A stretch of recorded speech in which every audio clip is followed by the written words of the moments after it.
मित्रांनो, आपण बघू शकता की हाय बुलबुल पक्ष्याचं घरटं या माझ्या काजूच्या बागेमध्ये आहे.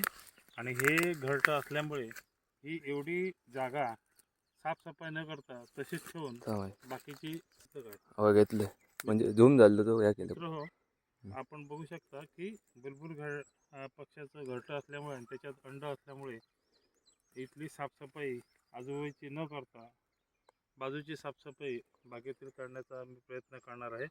कारण त्या पक्ष्याचं घरटं, त्याचं अंड आणि त्याचं जीवन हे वाचवणं ही मला काळाची गरज वाटते.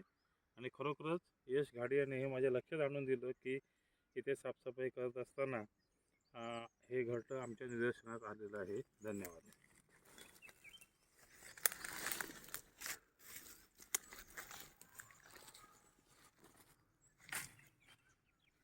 पटकन लक्ष दिलं माहिती. मला दक्ष असतं.